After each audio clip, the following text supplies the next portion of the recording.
Thanks for joining us on Capitol View. I'm Fred Martino. Up front this week, we continue our conversation with Democratic Representative Sue Scherer. Last week, much of our discussion centered on education.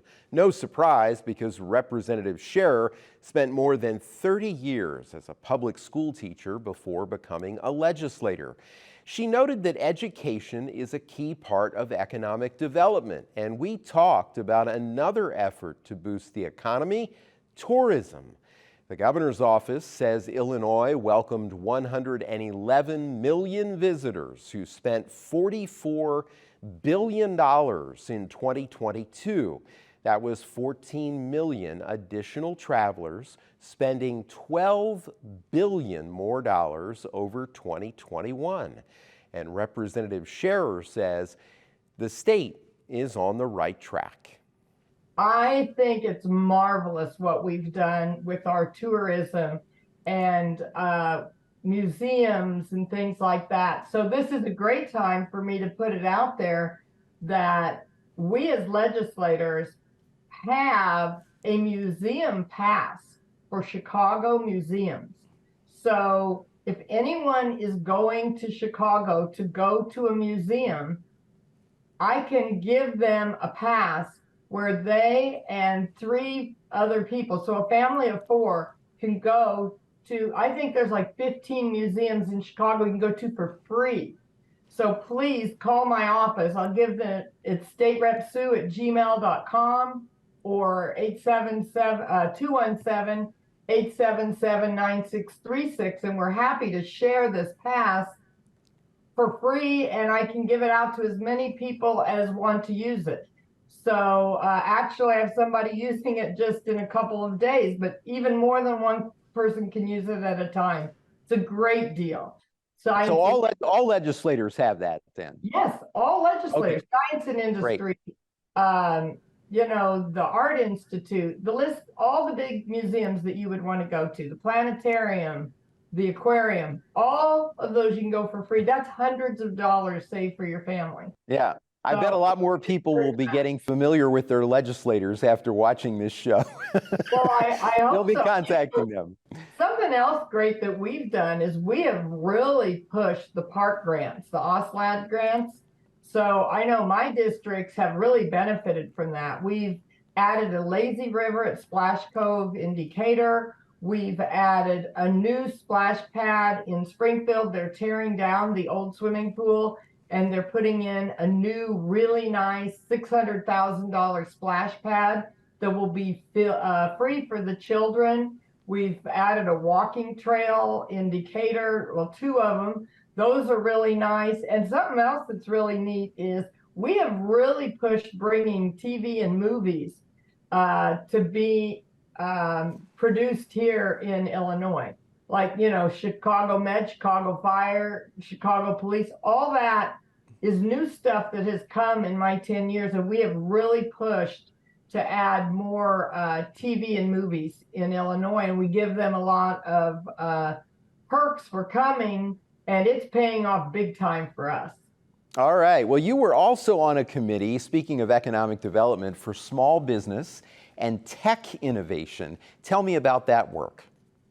Okay, so when that has been several years ago, and I had several gatherings where I was able to call in all the local small businesses, and we really, I think the best thing that came out of that was being able to hear the concerns of our local small businesses and offer them some grants and let them know about a lot of the small business grants that are out there and available to them, and to also just to hear about the problems that they face. I think so many times this is where we go wrong. You know, there's this big clash between the haves and the have-nots, right? And so we have all these working poor and people struggling desperately to find jobs. And the government does help, and a lot of nonprofits help with them. And then we have people who work in small businesses. And it's like they're fighting against each other, and that's what's totally wrong. We need to be looking at great big corporations and corporate greed We need to look at these huge insurance companies. That's where our problems are. Our problems are not between small businesses and the working poor. And that's where a lot of society gets it mixed up. We need to look at the billionaires. Very interesting stuff. You know, maybe related to this, you have been on something called the Citizen Impact Subcommittee. A lot of people watching the show may not even be familiar that such a subcommittee exists. Tell me about that and how citizens can get involved. So with that, what we do is and I'm on the Consumer Protection Committee now, so we look at different bills that we're trying to get passed into law, and the main focus of that subcommittee is to see what the effect of a certain bill would be on the consumers and the everyday citizens. So actually a lot of the things that I do, it's looking at, okay, what will the direct effect be to the people in our communities, the everyday people in our communities? Okay, and how would somebody get involved if they wanted to be, have their voice be heard as part of this subcommittee? Okay, well, that's actually one of the subcommittees that rarely meets, but they can definitely call my office. And I do a lot of one-on-one or small group meetings with people who would be interested in being that. So again, 217-877-9636 or email staterepsue@gmail.com. Okay, so hopefully folks who also have other legislators who represent them, whether it be in the House or the Senate, can get in touch with their legislator to get involved. You know, speaking of involvement, I want to ask you about a broader issue as we conclude our time together, but it's an important one, and it does affect state politics in so many ways. It affects our elections. It affects funding for the state, and that's the national political climate. It is so fractured right now, and has been really for a number of years. And part of that is that some argue we don't even have a civil dialogue about issues. How do you think we can better foster a civil dialogue so that people can get involved and feel secure that their voice will be heard, that it will be done in a respectful and civilized way? You know, when I started, Raymond Poe was in office from Springfield and Bill Mitchell was in office from Decatur, and they were both Republicans who had been in office, what you would really call a long-term politician. And you know what? I will never forget it. Both of them made a point to talk to me about us working together. And I said, boy, I really hope so.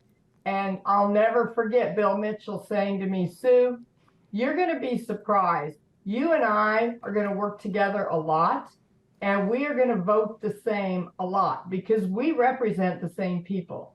And I saw how both of those gentlemen operated, and I learned great lessons from them.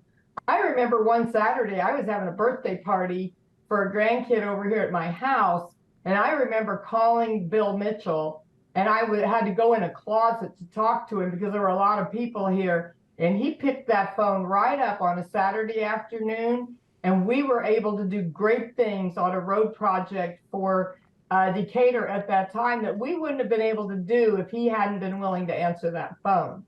And I'm seeing things nowadays where it's harder. You know, you might call somebody and they just never call you back.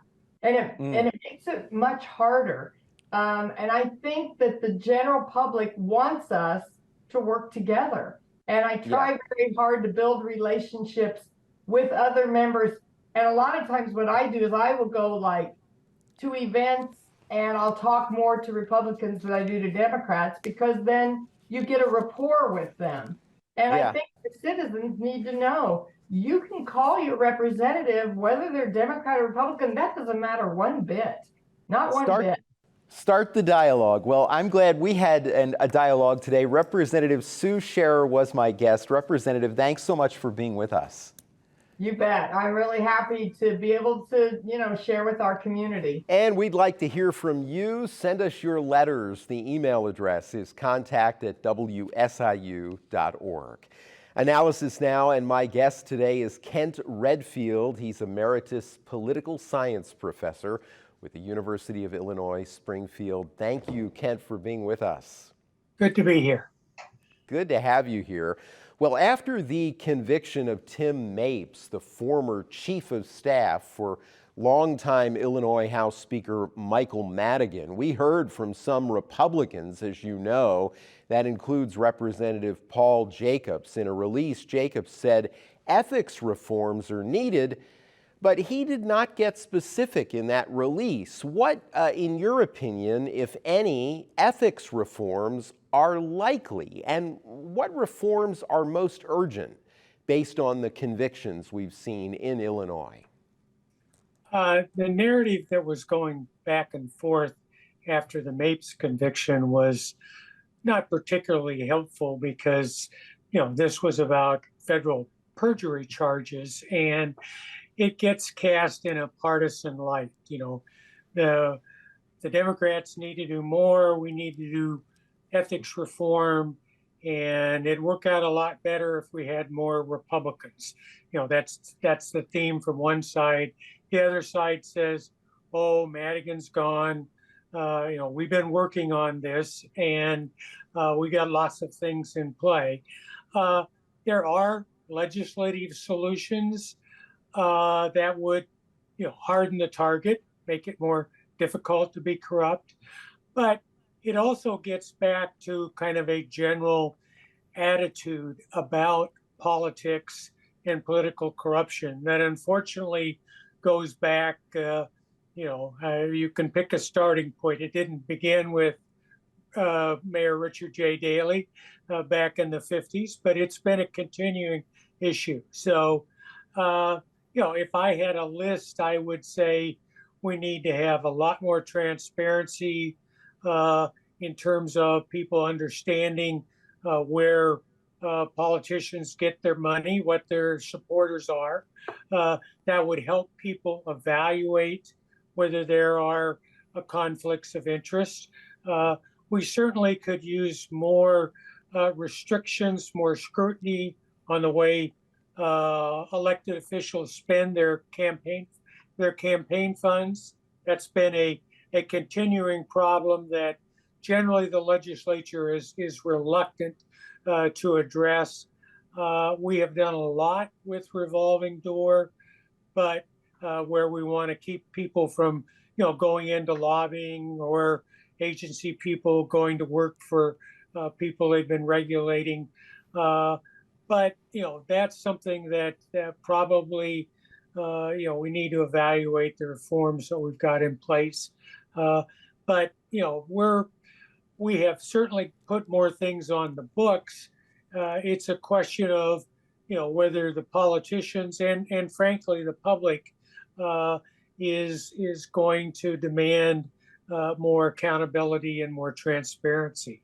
Yeah, absolutely. I think that's part of the key here, and talk about a look at how there's a need for transparency and oversight. This was not the only story that made headlines. This next one, Kent, just is shocking people, and really nationally, because it was reporting from the nonprofit ProPublica that uncovered this. A Chicago police officer is accused of lying under oath 44 times, and now prosecutors are dropping cases that relied on his testimony. ProPublica reports this officer faces charges of perjury and forgery after getting out of dozens of traffic violations by claiming that his girlfriend had stolen his car. Your thoughts on oversight issues that this raises for law enforcement and maybe others really across the state, that this could happen so often? Yeah, it is. We have had, particularly within the Chicago police department, but it is a, it's a state and a national issue. You get bad apples, and then the question is it just the bad apples and we get rid of them and things are fine, or does the structure, the culture, the institutions, do they attract bad people or corrupt good people? It's not at that level. It's not any different than talking about ethics reform and and campaign finance. It's a question of is it just bad people or is it a bad system or both? The other problem here is this reinforces a narrative within particularly minority communities that that law enforcement is corrupt, and you see examples like this, and that just makes it all the more difficult to build trust within communities and cooperation, communication between local law enforcement and communities. And yet we know that in order to make law enforcement work, you have to have the trust and the cooperation of the local community. And so it just, it highlights a problem, but it also reinforces narratives and the narrative on the other side. And we've seen this with the no cash bail and even police cameras, is somehow you're tying law enforcement's hands, and or we're defunding the police. And when you're just dealing with competing narratives, you're not solving problems. So this just makes it harder to get to the things that we need to do to rebuild that trust and that cooperation to make local law enforcement work. Well said, and it will be interesting to see in this case in particular, after this officer, according to ProPublica, got out of dozens of traffic violations, if there isn't some sort of database system.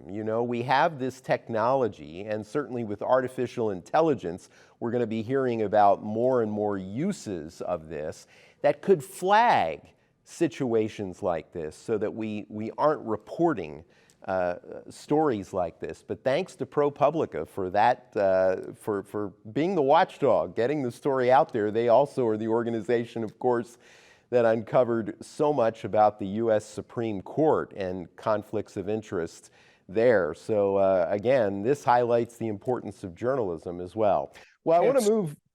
Go ahead. Absolutely. No, I just said, absolutely. Yeah, it does. Well, let's move on to economic development. I know this is an important issue and one of interest for you. A Southern Illinois casino, Walker's Bluff it's called, in Carterville, is now open, and it's sending $25 million to the state with electronic gaming at convenience stores statewide and even online lottery tickets. I have to ask you, what issues are raised with the continuing expansion of gambling in Illinois? Well, there certainly are policy issues involving problems with compulsive gambling. There are social costs from gambling. We have chosen, we got into gambling. We always had horse racing, but we got into casino gambling, and they were riverboats, and it was about economic development in poor downstate river towns, and it was sold as economic development. Once you really got serious expansion, then we decided we didn't need those riverboats to cruise anymore. We could just tie them up at the dock, and now we have land-based casinos. So, once you get your toe in the water, everybody would like a piece of the action, and they see development, coming from these communities. The state gets heavily invested because this is a revenue source, and from the state standpoint, we're not taxing people. This is voluntary for them to participate in gambling, and we have become very dependent upon gambling to fund economic development in terms of capital construction. We use motor fuel taxes to do road construction, but buildings, school buildings, those kinds of more vertical rather than horizontal, you become reliant on those as a revenue source. But if you've watched any sporting event, particularly professional basketball, professional football, if you're a soccer fan, sports books have just started to dominate in terms of the attention that they get in what normally you would think of as just tuning in to watch a ball game. And so there certainly are societal implications and dangers of corruption. So we're not going to go back. We're 100% in. There's a saturation point, of course, but if you open a Chicago casino, then you don't have Illinois people taking their money to Indiana. And so that's, that becomes the frame. So, it is, it's a problem in terms of individual people becoming addicted. But if we're not willing to deal with, a progressive income tax, if we're not willing to deal with changes in the sales tax to perhaps go to services, then these become the backup ways of raising revenue. When the people are raising the objections about the social costs of gambling, they're really pushing against a pretty strong tide. Good context there, and certainly something to consider as we talk about this and any other issue that involves revenue for the state of Illinois. Well, speaking of economic development, the Cairo Port Project getting some additional funding, but the construction timeline is still uncertain. How important are projects like this, Kent, for Illinois? Well, it's important for the overall economic health. You want to maximize your ability to have local, economic development taking place within the state, within communities. And, transportation is critical. Illinois is in a position because of where we're located. We are naturally a transportation hub and intersection for rail, for water, for air. And so, this is a strength that we want to emphasize. So would you say, Kent, then, would you say that this really is a good investment because of our natural advantage in having that access to the ports? Yeah, if you do it right, then it absolutely is. Okay. The problem is when you get, you say, well, we want an airport in the suburban Cook. And we fought back and forth about that airport, or we want an airport across from the river from St. Louis.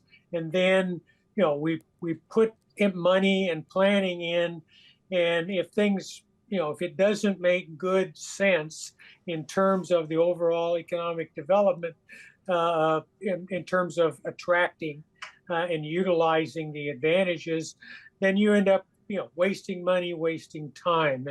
And so that's always the dilemma is, do you build communities by these kinds of projects that bring in jobs, or do you build communities by having good schools, good road, good infrastructure, so that people want to bring their employees to the community? It's not an either or, but they often get into competition with each other. Lots of research needed, and that's the point there. We only have a couple minutes left. I want to get to this one. We didn't have time for it previously. The state is putting $20 million toward grants for grocers and research into food insecurity. Kent, this does raise a question, though. Will these grocery stores be sustainable without government help? If you don't build the local economy, if you don't build better schools, develop the Main Street business sorts of things, then, that's why you lose grocery stores as people move out, they take their business elsewhere. And so, you have to build communities or all you're going to end up, you're good. The subsidies are necessary, but they're not an answer. Okay. So yeah, I mean, and that raises the question, I mean, you can certainly provide funding that will allow a grocery store or any other entity to open, but will it stick around? And this is a question not just in Illinois, but all over the country with economic development. We often see incentives, and then when the incentives run out, it may not be sustainable. So that's the big question. Yep. Okay. Very interesting stuff today. Kent Redfield. Kent, thank you so much for being with us today. Good to be here. Good to have you here. Good to have you at home as well. For all of us at WSIU, I'm Fred Martino. Thanks for joining us on Capitol View. Have a great week.